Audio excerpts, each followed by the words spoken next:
terkoneksi, dan pertama kali juga 8 kementerian lembaga sepanjang Republik ini merdeka datanya jadi satu, tanggal 1 Juni kemarin.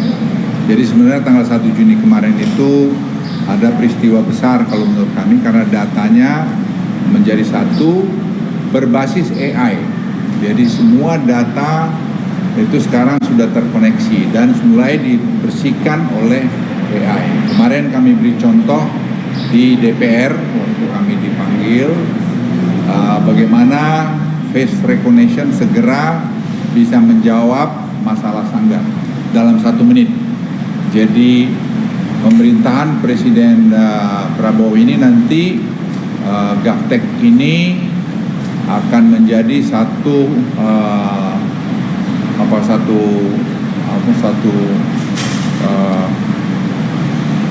bagian yang paling penting. Kenapa? Karena semua data nanti akan terkumpul dengan baik dan kita tidak ada yang bisa lari dari situ. Jadi nanti Seto akan saya minta jelaskan bahwa itu semua terkoneksi nanti ke National Single Window di Kementerian Keuangan.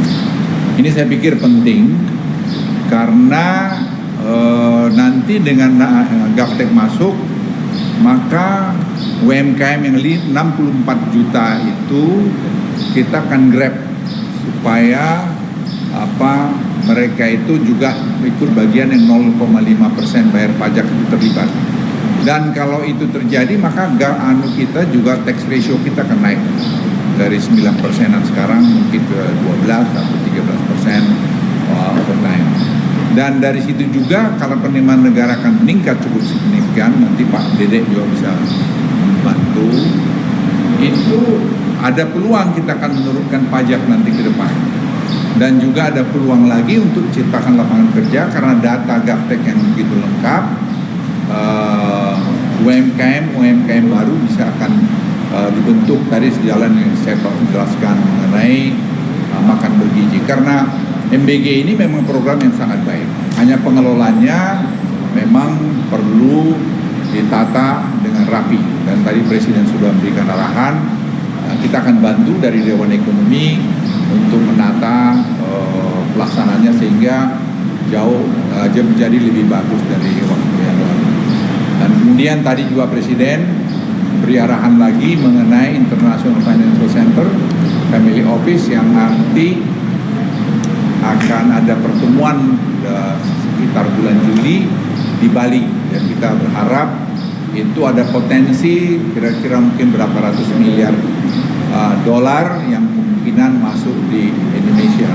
Ini potensi tentu harus kita jaga dengan tadi berita-berita yang bagus mengenai Indonesia. Salah satu nanti DSI, saya menjelaskan, silakan Pak. Tadi kami juga melaporkan kepada Bapak Presiden bahwa kemarin Danantara kan sudah menyampaikan bahwa dalam tahap transisi ini mereka akan membangun sistem digitalisasi. Jadi tadi kami juga menyampaikan hasil kajian dari DEN bahwa program digitalisasi untuk sektor komoditas strategis seperti batubara, CPO, ferroalloy ini bisa benar-benar membantu menutup gap.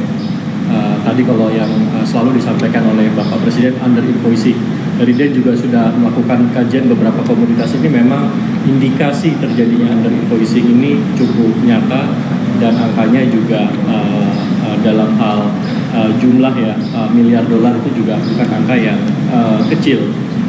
Jadi kita tadi sampaikan contoh dalam batubara, kita ada sistem Simbara yang selama ini sudah berjalan, di mana tadi fitur-fiturnya itu adalah bisa memblok penjualan dari perusahaan-perusahaan itu kalau misalnya terindikasi ada pelanggaran nyata yang mereka lakukan, misalnya bayar royalti yang tidak sesuai atau harganya nakal, isi kontraknya nggak benar segala macam, itu nanti bisa di-develop sistemnya menjadi kita sebutnya auto blocking system. Jadi manusia tidak lagi yang mengoperasikan sistemnya, tapi ada AI, ada algoritma yang akan dijalankan untuk memaksakan kepatuhan. Dan tadi yang ditekankan juga cukup penting, Bapak Presiden menyebut ini juga akan memberantas illegal money.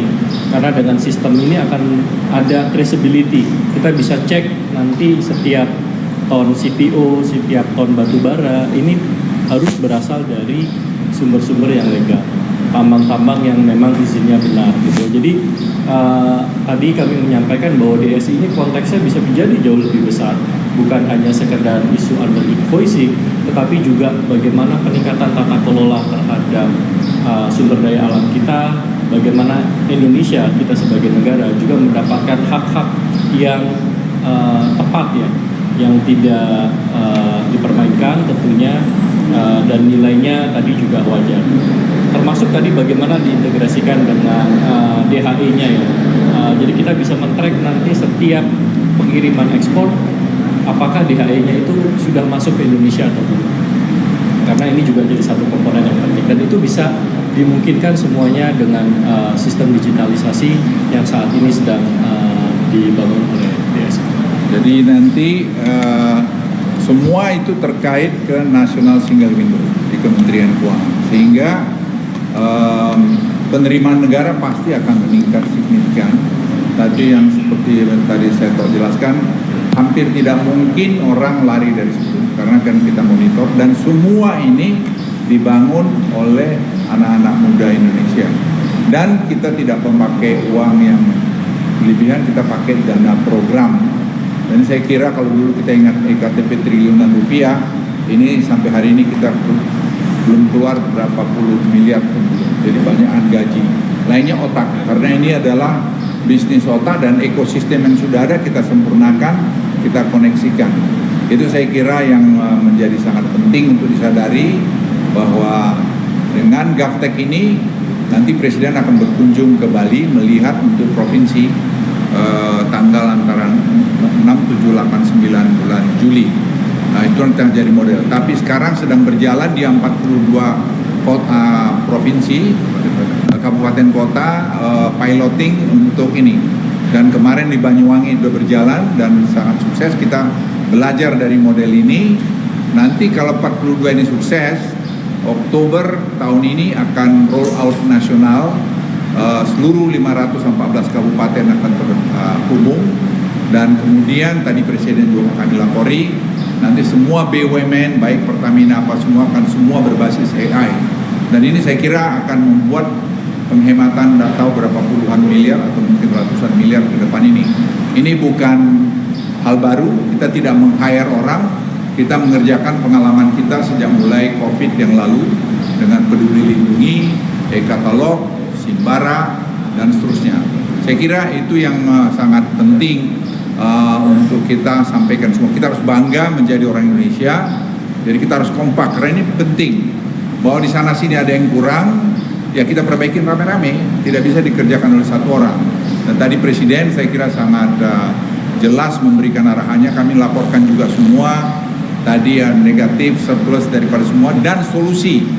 Kita juga harus bicara solusi, tidak hanya bicara masalah, identify masalah, tapi kita juga harus datang dengan solusi. Saya kira dari segi makroekonomi mungkin Pak Dede mau nambahin. Tadi kami juga membahas